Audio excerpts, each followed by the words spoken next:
সংক্ষিপ্ত বক্তব্য রাখবেন। এবং আমরা যখন এই মিছিলের ডাক দিয়েছি আমরা কোথাও লিখে দিইনি যে শুধু বামপন্থীরা আসবেন আর কেউ আসতে পারবেন না, না তা নয়। এই লড়াইটা সবার।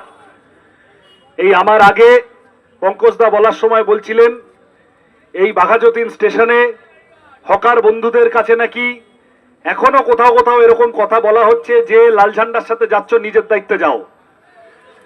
আমরা পরিষ্কার সেই হকার বন্ধুদের বলতে চাই, যাদবপুর স্টেশনে আপনাদের যারা বন্ধু আছেন তাদের সাথে কথা বলে নিজেদের অভিজ্ঞতায় বুঝে নেন। আমরা এখানে সংকীর্ণ রাজনীতি লাভ লোকসান করতে আসিনি। আমরা এসেছি সিপিএম, তৃণমূল, বিজেপি নির্বিশেষে সমস্ত হকার, সাইডিংয়ে থাকা সমস্ত খেটে খাওয়া মানুষ সবার লড়াইকে সামনে একসাথে নিয়ে লড়তে, সবার অধিকার সবার হক রক্ষা করতে আমরা এসেছি। এই লড়াই আমাদের সবার। আমরা যারা হকারি করি না, আমার মতো লোক, আমরা যারা হকারি করি না, ওদের বুলডোজার, ওদের জেসিবি আমরা ফেরত পাঠিয়ে দিয়েছি। আর যাতে কখনো না আসে তার বন্দোবস্ত করার লড়াই চলছে।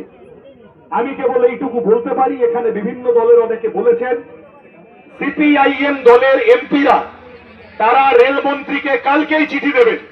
এইভাবে কোন রকম পুনর্বাসনের কথা না বলে, কোন রকম আগে থেকে কথা না বলে নির্বিচারে এই উচ্ছেদ চলবে না, কোনো অবস্থাতেই চলবে না। আমরা প্রত্যেকে একসাথে এই দাবির প্রশ্নে একমত হতে পারি। আপনাদের সকলের কাছে আবেদন করব, প্যাসেঞ্জার যারা আছেন, আমি হকার বন্ধুদের কাছে আবেদন করব, প্যাসেঞ্জার যারা আছেন তাদের সাথে আপনারা কথা বলুন এবং প্যাসেঞ্জারদের কাছে আবেদন করব হকারদের পাশে দাঁড়ান। স্টেশন লাগোয়া সংলগ্ন সমস্ত ধরনের মানুষ এককাট্টা হওয়ার প্রয়োজন আছে।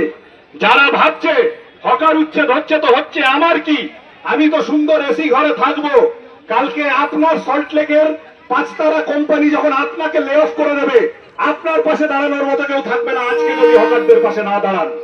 সুতরাং আমরা সবাই একসাথে রুজি রুটির কথা, জীবন জীবিকার কথা নিয়ে লড়াই করব। কালকে যাদবপুরে সাময়িকভাবে আটকে দেওয়া গেছে, কিন্তু এতে বাড়তি উৎফুল্ল হওয়ার ব্যাপার নেই। আমি সতর্ক করতে চাই, যাদবপুরে সাময়িকভাবে আটকে দেওয়া গেছে। আইনের লড়াই বিকাশ রঞ্জন ভট্টাচার্য, স্বামী আহমেদরা লড়বেন। রাস্তার লড়াইতে বিভিন্ন বামপন্থী সংগঠনের কর্মীরা আমরা একসাথে এবং অঞ্চলের মানুষ প্রত্যেককে একসাথে থাকতে হবে। বুলডোজারের সামনে শেষমেশ রাস্তার লড়াই আমাদেরকে জেতাবে। আমরা জেতার মতো করে এই লড়াইটা লড়ব। কোন অবস্থাতেই বাঘাযতীন বা যাদবপুর সহ কোন স্টেশনে আমরা হকার উচ্ছেদ পুনর্বাসন ছাড়া, আলোচনা ছাড়া আমরা উচ্ছেদ হতে দেব না।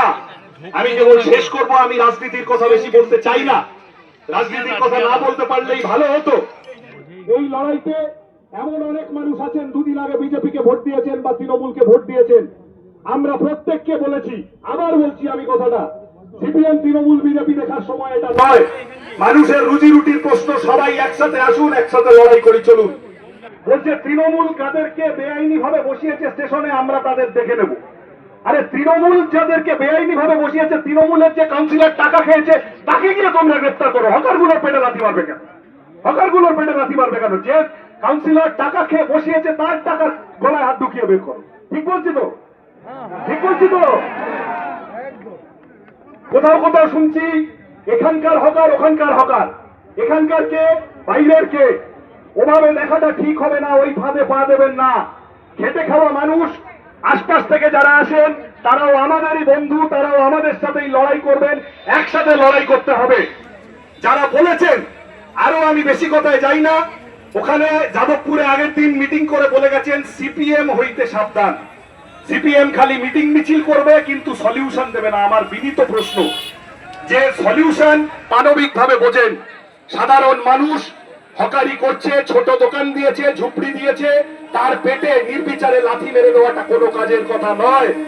আমরা রেলের কাছে যাব, যারা বিচারিতা করছেন, যারা বিচারিতা করছেন, যারা বলছেন সিপিএম হইতে সাবধান, আমার তাদেরকে জবাব দেওয়ার কিছু নেই। সিপিএম বলে না, বিভিন্ন ধরনের বামপন্থীরা আমরা একসাথে আছি। বাসিন্দা যারা আছেন, ছোট যাদের দোকান ঝুপড়ি ইত্যাদি আছে, খেটে খাওয়া মানুষ যারা আছেন, এক কাট্টা হন সবাই মিলে।